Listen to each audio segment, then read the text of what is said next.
vous le voyez sous vos yeux ébahis, en vrai, en chair et en os, mais pas vraiment parce que c'est des pixels. Je suis ravi d'accueillir le Belge Kili, ravi de t'accueillir pour cette Merci. grande première.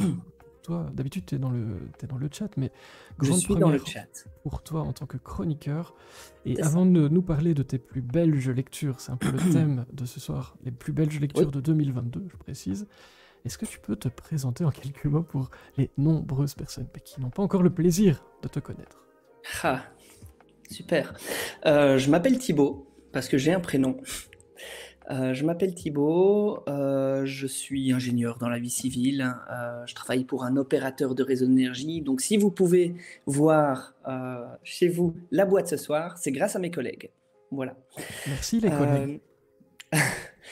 Alors, justement, je bosse comme data scientist et je programme aussi de temps en temps des intelligences artificielles, mais dédiées à l'énergie, pas directement liées comme ChatGPT ou autre. Donc voilà. Voilà mon activité dans la vie privée. Mais après le travail, tel Batman, vous pouvez me retrouver sur les réseaux sociaux, tel Instagram ou Facebook, peut-être un peu moins. Euh, mais voilà, j'essaie de comprendre Mastodon, mais je comprends pas du tout. Mais c'est pas grave. Euh, Vous pouvez me retrouver sur Instagram. Quand vous le souhaitez, je suis contactable. J'ai été encore contacté par une dame qui te connaît, Frédéric, j'ai oublié son prénom, pour un ouvrage, pour pouvoir lire un de ses ouvrages. Donc, Instagram, ça fonctionne. Voilà. Top. Et je suis sympa, je réponds à tous les messages. Voilà, voilà. Et puis tu lances des jeux, et ça c'était important, Oui, parce qu'il oui. il nous faut la réponse. Alors en 2 mots, tu l'expliqueras mieux que moi, mais donc Oui, tu fais en gros un résumé très très approximatif d'un oui. livre, et puis Oui. nous, pendant la semaine, on est censé enquêter, et alors on a des spécialistes ici, qui cherchent Hashtag pendant Fanny tout, Jaune. voilà, Fanny notamment en tête de liste, donc on cherche pour retrouver le titre, le nom de l'auteur. Et Alors là, d'habitude, oui, je laisse des indices.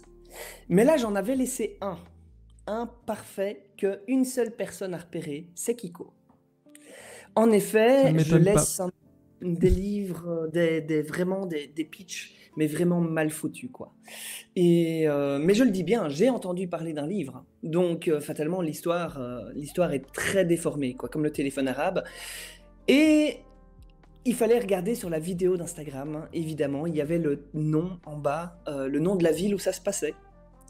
Voilà, et à partir de là, c'est comme ça que Kiko, qui ne connaissait pas le livre, je pense, a trouvé l'histoire. Ça se passait à Sainte-Agathe. Et le livre, c'était, vous l'avez certainement lu à l'école, si pas vous l'avez entendu, c'était Le Grand Maulne d'Alain Fournier. Voilà.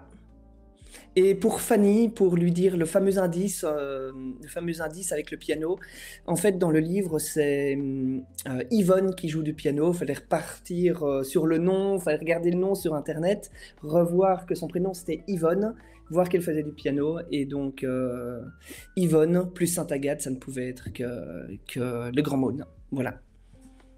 Et Ah oui, oui, oui, il normal, faut chercher. Christophe nous dit, mais Kiko est une intelligence artificielle, et donc... Ah, voilà. Il sera encore plus fort la prochaine fois. oui. Alors, une bête noire pour Natchat, ce bouquin. Salut David, bienvenue. Je comprends. Boris Vian. Oui, en fait, c'est fort amusant. Donc, rejoignez-nous sur le Discord si vous avez la possibilité, parce qu'on s'amuse bien et on galère. Donc, plus on sera nombreux, et plus on trouvera les indices que tu laisses. Alors demain, ça sera une facile. Hein. Ça sera une facile. Le Voilà. Petit Prince. Oh, peut-être, peut-être pas. 3 livres au programme ce soir, je te propose d'en parler. Oui. Avec, je le disais, tes plus belges lectures de 2022, 3 conseils. Tout à fait. On va voir un petit peu Alors, jusqu'où je ça vais nous mène, tout ça. commencer. Oui, je vais commencer par un grand auteur. Et quand je parle d'un grand auteur, je ne parle pas de sa taille et de ses 1,88 m. Je parle de cet auteur qui a sorti quand même pas mal de bouquins et fort lu en Belgique. Je te parle de Paul Colise, avec Un monde merveilleux, chez Hervé Chopin Éditions. Pour ceux qui connaissent Paul Colise, ou pour ceux qui ne le connaissent pas, Paul Colise base surtout ses romans sur de la géopolitique et sur de l'histoire. Donc, il y a vraiment toujours une base vraie derrière ces bouquins. Et c'est ça qui en fait une petite pépite. C'est parce qu'il revoit l'histoire à sa manière, ou du moins une histoire parallèle qui se passe, ou qui aurait pu se passer. Alors ici, l'histoire, Paul Collies nous emmène en 1970. 1970, on est à Buren, près de Aachen, donc Aix-la-Chapelle, près de Penn, à la frontière, vraiment, belgo-allemande. Et on suit Daniel Sabre, un homme militaire, très droit dans ses bottes, ce genre de personne très grand, grosse carrure, moustache hyper bien taillée, donc rien ne dépasse, militaire du début jusqu'à la fin, des cheveux jusqu'au bout des ongles. Et il cherche une chose. En plus de former les gens sur les chars, il cherche une chose, c'est avoir une promotion, avoir un galon supplémentaire sur son épaule. Et son responsable lui propose une mission. Et lui voit ça comme une promotion, comme une certaine confiance. Voilà que cette mission elle paraît très simple. Partir de Buren, aller jusqu'à Bruxelles et aller chercher une personne, un passager. Donc prendre une voiture et partir. Et de là, il y a 3 choses à faire. C'est-à-dire ne jamais poser de questions sur la mission. La deuxième, c'est téléphoner tous les soirs à son responsable pour savoir ce qui va se passer, ce qui s'est passé durant la journée. Et puis, j'ai oublié la troisième, ça va me revenir. Ne pas lui donner manger après minuit. Ça aurait pu. Ça, et pas lui prendre de bain, évidemment. Pas de bain, non. Donc, ça va me revenir, mais c'est pas grave. Un peu en mode transporteur, alors, si je t'entends bien. Un peu en mode transporteur, évidemment. Ceux qui sont des cinéphiles dans l'assistance. C'est-à-dire qu'il ne peut rien poser à cette personne, quoi. Et faire tout ce qu'elle lui dit. Donc, c'est-à-dire faire tout ce que cette personne demande à Daniel. Et il s'exécute, il part à Bruxelles, militaire dans l'âme, il prend une arme avec lui, et voilà que, patatras, le passager n'est autre qu'une passagère. Marlène, cheveux bouclés, belle, et elle rentre dans cette voiture qui n'est autre qu'une Mercedes 220D, avec un intérieur cuir rouge de 1970, c'est-à-dire le top du top de l'époque, quoi. Et voilà que la première chose qu'elle lui demande, c'est « on va à Lyon ». Et là, elle ne comprend pas, mais c'est pas grave. Alors, qui est-elle? Que veut-elle? A-t-elle une mission à effectuer? Et surtout, qu'est-ce qu'on lui veut vraiment? Au final, on va le savoir aux alentours du quart du livre. Et c'est ça qui est assez haletant chez Paul Collies, c'est qu'il arrive à nous tenir sur rien du tout, avec quelques pages. D'autant plus qu'on est vraiment sous un fait historique, belge, qui a pas mal d'impact sur les gens, qui va créer une relation entre les personnages au fil des pages. Et on se pose une question assez rapidement, c'est que Daniel Sabre, qui est finalement le héros de l'histoire, mais très dur, un militaire très strict, très carré, au final, est-ce que ça cache pas quelque chose, cette histoire? Le fait qu'il soit très dur avec lui-même. Alors, ce que j'ai vraiment apprécié avec ce livre, et je vous invite vraiment à le lire, c'est que la voiture est un personnage en soi. Et ça qui est fort, c'est que finalement, la voiture, il se passe plein de choses, et vous êtes le 3e passager, le lecteur est le 3e passager du livre. Et ça, c'est fou. J'ai jamais vu ça dans un livre, et on a l'impression de tenir la caméra. Hop, un coup on va sur Daniel, un coup on va sur Marlène, un coup on va sur Daniel, un coup sur Marlène, comme s'il se passait quelque chose. Qui plus est, ce roman est un petit puzzle que je trouve extraordinaire. C'est-à-dire que, bien que ce livre soit séparé en 5 parties correspondant en fait aux 5 jours de la mission. J'aime bien regarder les livres au début avant de les lire, savoir exactement à quoi je vais m'attendre. On l'apprend très vite. Et dans chaque partie, on a les chapitres un petit peu à la Game of Thrones. Je m'explique. Le nom du personnage, et puis on a le point de vue du personnage sur l'histoire, sur ce qui se passe. C'est exactement ça qui se passe. D'un coup, dans le premier jour, dans la voiture, on a Daniel et on ressent ses sentiments, ses choses, ses pensées. Après, c'est à Marlène on fait face à ses pensées, etc. Ah, mais quel con ce type, pourquoi il parle pas, pourquoi il est dur, enfin bref, vraiment des choses comme ça que je trouve juste magnifiques. Et entre quelques chapitres, et quelques parties un anachronisme. Qu'est-ce que ça vient foutre là? Et en fait, Paul Collis nous donne des indices. Parfois, on a des indices de 2010, des impacts qu'a eu finalement l'effet historique dont il nous parle, qu'on connaîtra à la fin.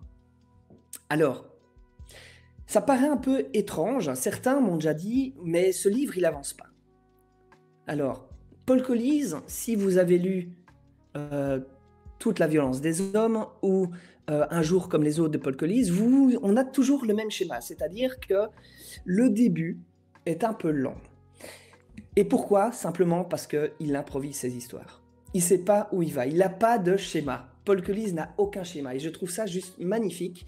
En ayant discuté avec lui, parfois à la fin du roman, il doit ajouter des nouveaux personnages au fur et à mesure parce qu'il manque quelque chose. Et ça, je trouve juste top. Et donc, clairement, le début est compliqué, mais on arrive à avoir une certaine... on arrive à bien positionner finalement qui est qui, quelles sont les relations avec qui, et une fois que l'histoire démarre, finalement, on a un petit thriller, entre thriller et polar qui vient nous titiller, avec une certaine cohérence dans l'histoire, qui est juste magnifique. Et je vous conseille sincèrement de le lire. Et le livre avance en même temps que la voiture, sauf au début, Exactement. mais c'est normal, il faut bien mettre en situation. Et puis moi, j'ajoute, mais je pense qu'on entend que tu aimes beaucoup cet auteur.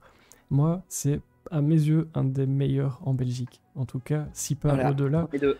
Parce que, pour ceux qui ne connaissent pas, je vous conseille Backup, un long Oui. moment de silence et tant d'autres. Bref, n'hésitez pas. En tout cas, ça a l'air de t'avoir beaucoup plu. Ouais. Moi, je ne l'ai pas encore lu celui-là, mais en général, c'est ce qu'on appelle une valeur sûre dans mon petit jardin bibliothécaire. Donc, à mon avis, vous pouvez foncer. Alors, un huis clos. Et dans le chat, on il a faut l'air de oser. dire la même chose. Hein. Oui. Ah, cool. Oui. Un huis clos, faut oser le faire. Hein. Un bouquin huis clos qui se passe dans une bagnole, dans la grande partie, faut le faire. Tarantino aurait pu le faire. Oui, clairement. Vous avez vu que j'aime le j'aimerais cinéma. Simplement... En fait, je me suis trompé de lire chaîne. Qu'est-ce que vous voulez que je vous dise? J'aimerais Vas-y. te lire un petit extrait pour te donner un petit peu le sentiment du livre. Avec grand plaisir. Je t'informe juste que il nous reste un quart d'heure. Comme ça, tu sais tout. Ça va, très bien. Il arrive que l'on soit confronté à ce choix douloureux. Laisser s'exprimer le pire ou le meilleur qui est en nous. La décision nous appartient. Ce qui fait la grandeur de l'homme, c'est sa faculté à surmonter sa haine, sa jalousie, sa colère. Et ça donne un petit peu le ton. Je vais passer au suivant. Ça donne envie, ça, quand même.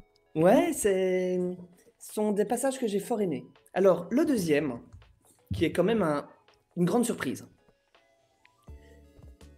Marc Meganck, Le jour où mon père n'a plus eu le dernier mot, chez F. Deville Éditions. Une des grosses surprises de l'année, de 2022. Je m'explique. J'étais à la maison, je reçois un mail de la campagne Lisez-vous le Belge. Il faut vite choisir ces livres que vous voulez lire. Et moi, je vois ce gamin, je vois Le jour où mon père n'a plus eu le dernier mot, je lis pas le speech. Je dis, ok, je vais le demander pour le lire. Ça doit être une chouette histoire. Bref, moi, jeune papa, je rentre. Disons que ça n'a rien à voir. Je me suis complètement vautré, mais parfois le hasard fait bien les choses parce que c'était peut-être nécessaire de le lire. Et finalement, on rentre pas dans une histoire drôle. On rentre dans une histoire un peu plus intimiste. À la fin du livre, pour vous donner une idée, je me suis demandé, mais quel père est-ce que je n'ai pas envie d'être? Moi qui suis jeune papa avec un garçon de 3 ans, eh bien en fait, c'est le père de l'histoire. Clairement, hors de question. Rapidement, on suit William Brack, un enfant dans la première partie, un adulte dans la seconde partie. Dans la première partie, on suit donc William qui finalement se sent rejeté de tout, de ses parents, surtout de son père. Son père qui est finalement un collectionneur de casques allemands, qui préfère le charisme du Führer au bonheur de William, c'est pour te dire. Donc un raciste à état pur jusqu'au bout des ongles. Bref, pour lui, pour son père, Hitler s'est trompé de race. Bref, ça fait mal au cœur de dire ça. Et donc William, qui est notre héros, est toujours au second plan. Il a jamais eu de bonheur avec son père. Sa maman, c'est un petit peu la Suisse. C'est-à-dire que quand ça va pas, c'est elle qui tempère. Et au final, un jour, sa maman vient à décéder. Et lors des funérailles, son père a dit une phrase. Et il l'avait en tête tout le temps. Et William, il a 42 ans, il ne sait plus quoi faire de sa vie, il perd toute notion, il perd son job, sa copine depuis longtemps, et finalement il perd aussi sa maman. Il lui reste son frère qui est toujours mis au premier plan, parce que lui il réussit tout évidemment, et il reste son père qui est abject. Et finalement on arrive dans un trio un peu médiocre, sans amour, ou sans conseil, rien du tout, ça ne va pas. Et on se rend compte finalement qu'à un moment donné, il veut un renouveau, et pour repartir au renouveau, ben on fait un voyage. Et il se demande où est-ce que je peux aller. Et là, il invite son père à partir en Islande, sur les traces de son livre de chevet préféré, qui est de Pierre Loti, Pêcheur d'Islande. Et il décide de partir sur cette route, un petit peu à l'improviste, sans vraiment billet d'avion, c'est-à-dire on se débrouille, sac à dos au dos, et on y va. Et pour essayer de renouer des liens avec son père. Et finalement, son père accepte, même s'il le fait un petit peu à la je m'en foutiste, c'est-à-dire un petit peu comme client chez Carrefour, qu'on connaît tous, je paye donc j'ai le droit. Donc voilà. Ici, Marc Megang arrive à titiller, à écrire des sentiments, même hargneux, même quand descendent les gens de façon extraordinaire. Il arrive à montrer l'écrasement de ce garçon quand il est petit, quand il est grand, ce sentiment, il arrive à l'écrire, mais admirablement bien. Parfois, on doit reprendre son souffle. En tout cas, moi, j'ai dû le reprendre. Par contre, les paysages qu'il nous propose, on a l'impression d'être derrière. C'est magnifique. On voit l'eau, on voit les glaciers.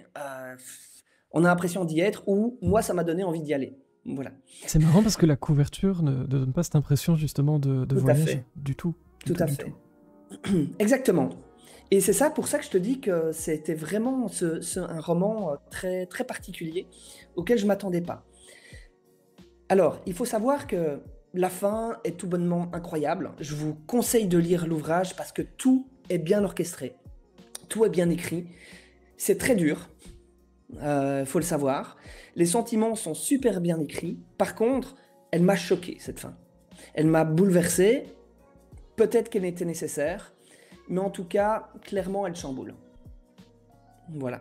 Et un livre qui ne laisse pas indifférent, c'est une réussite. Toujours. Oui, exactement. J'en parle souvent, et pour moi, ça a été une lecture incisive, brutale, sans chichi, et qui va droit au but. Voilà. Et c'est moi je rajoute juste ça, une maison d'édition à suivre, les éditions F de Ville. Moi je vous le disais en prélude, c'est un peu ma lecture en cours, hein, avec ce croque-mort à côté de ses pompes. Il y a quelque chose, hein. Il faut surveiller cette maison. Moi ça me plaît. Et cet auteur m'a vraiment touché, parce que c'est la première fois que je vois vraiment une écriture où on descend les gens, où le héros il est toujours rabaissé. C'est rare. Alors, laisse-moi te lire un petit extrait. Mais avec plaisir. Peu importe la ville, le port, le pays, je reste toujours sur ma faim, frustré de voir ces contrées pour un temps strictement limité. Structuré par des dates d'arrivée et de départ, par l'angoisse du retour. Apprécier une région, une ville, un paysage, c'est s'y fondre. Les inepties qu'on peut entendre me désespèrent. J'ai fait le Maghreb. On a fait l'Asie du Sud-Est. Ils ont fait l'Amérique du Sud en une semaine. Faire, ce n'est rien ressentir. Et clairement, là derrière, on sent que par ce voyage, il veut ressentir, avoir des sentiments et des trucs avec son père, de ressentir des choses avec son père. Et je vous laisserai lire le reste. Vraiment, ça vaut la peine. Et moi, j'ai noté le nom, Marc Megang, que j'ai pas le plaisir de connaître pour l'instant. Mais moi, ça j'espère rapidement le rencontrer. Bien envie de lui poser quelques questions au passage. Et donc, merci beaucoup pour... C'est son 12e roman. Comme ça, tu...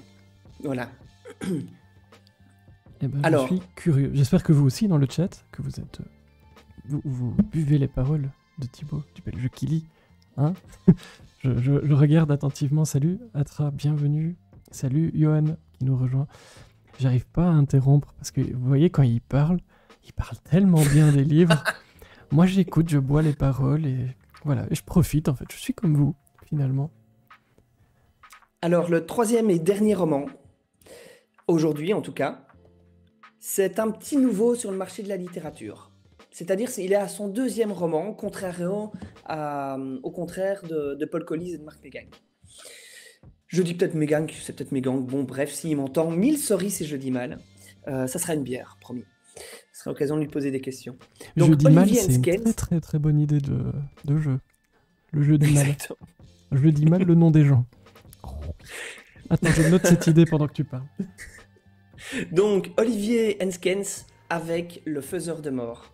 C'est pour moi ma plus belle lecture de 2022. Et elle a eu lieu à la fin de 2022.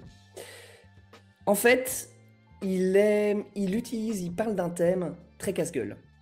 Ce thème, c'est l'euthanasie. Tout le monde pourrait s'y casser la gueule, et lui, il le fait un petit peu à la Gaël Faye avec Petit Pays, où il parle de Rwanda. En fait, il contourne, mais il nous implique. Et ça, c'est fort.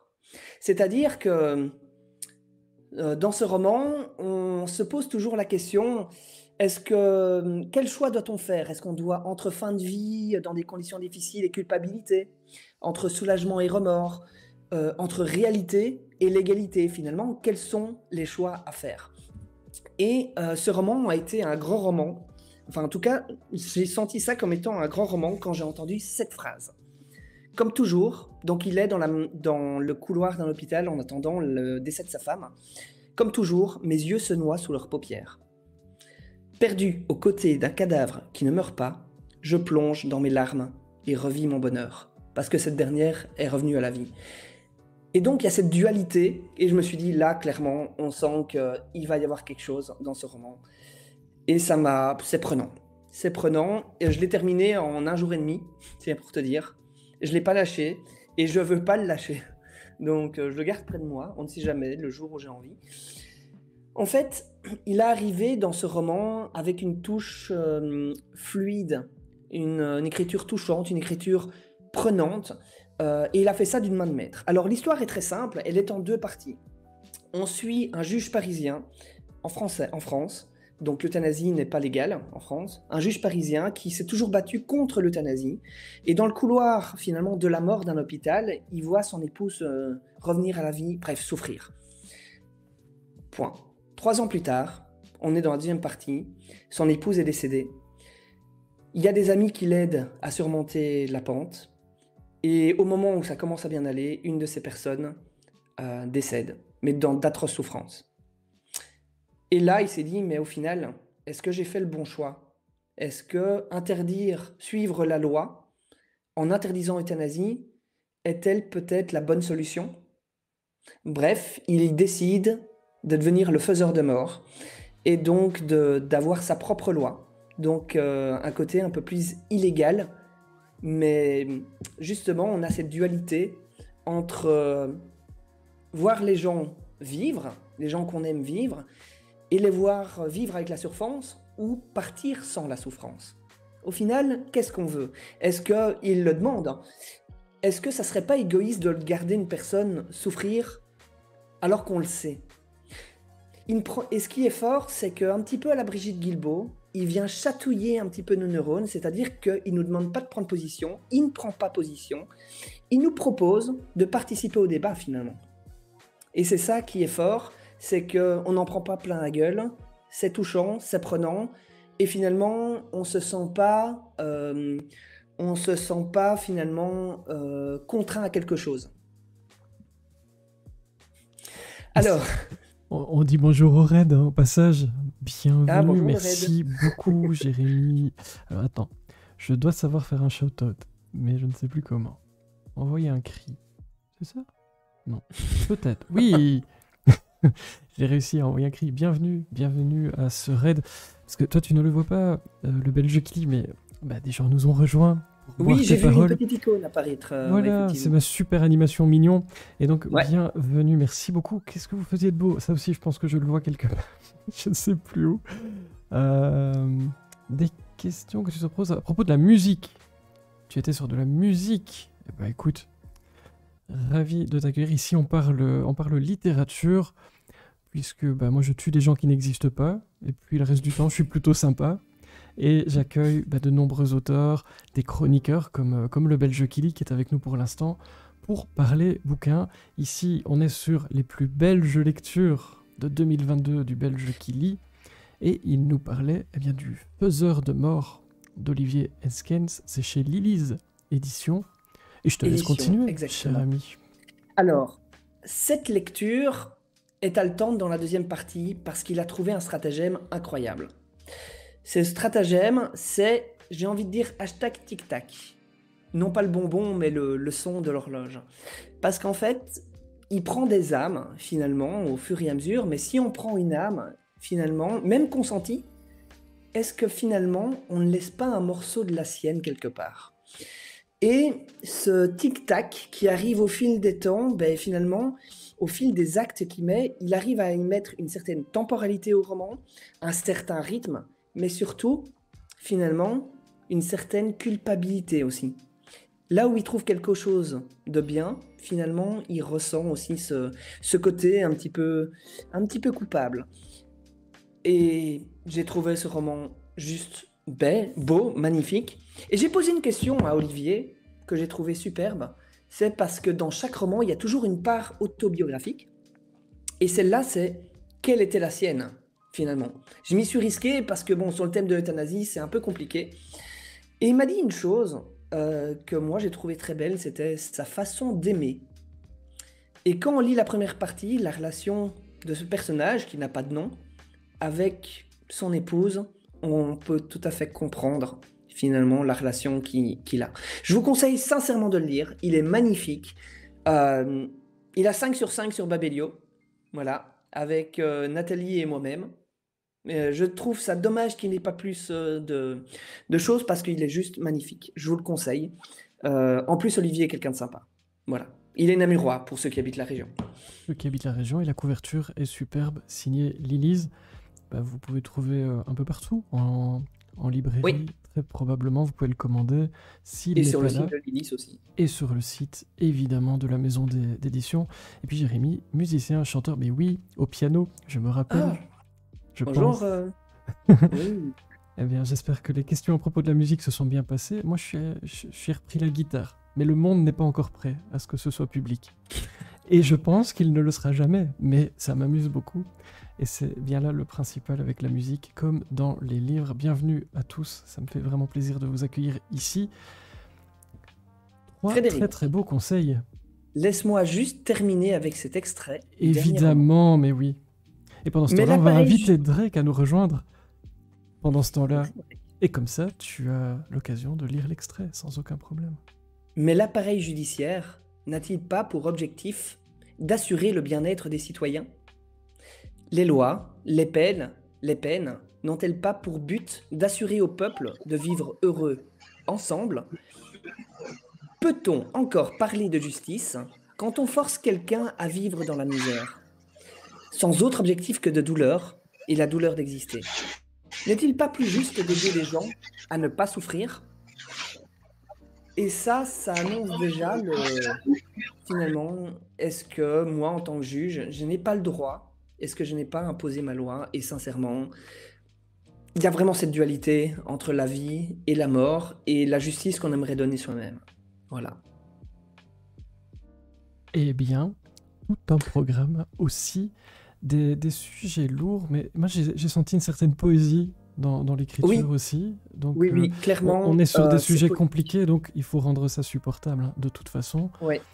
Et je pense que ça doit animer les repas du dimanche en famille, ce genre Mais clairement, comme de tu dis, il débat. y a cette poésie qui fait qu'on n'en prend pas plein la gueule. Et ça, c'est fort.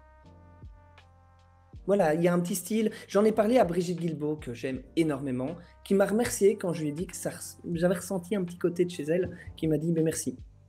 Voilà, elle aussi avait trouvé que c'était très bien, donc voilà. Et je vous invite sincèrement à le lire. Il est magnifique. Allez, ben, ça passe vite quand on t'écoute. Qu'est-ce que t'en penses? Ça passe vite quand tu parles aussi ou c'est juste nous? Oh, ça, j'ai l'habitude. Mais donc tu as les remerciements évidemment dans le chat pour tout ça. Il y a même les sachets de frites. Ah, cool. Merci Ah, Zut mais ça fait Zut. plaisir. Mais du coup ça me donne faim, c'est pas super pratique ça. Mais moi, tu sais, j'ai toujours ma Rien frite en plus avec tout près. moi. J'ai Ah, toujours ma frite avec moi, qui est finalement mon marque-page. Bah oui. Le Belge qui lit doit avoir quelque chose de belge comme marque-page.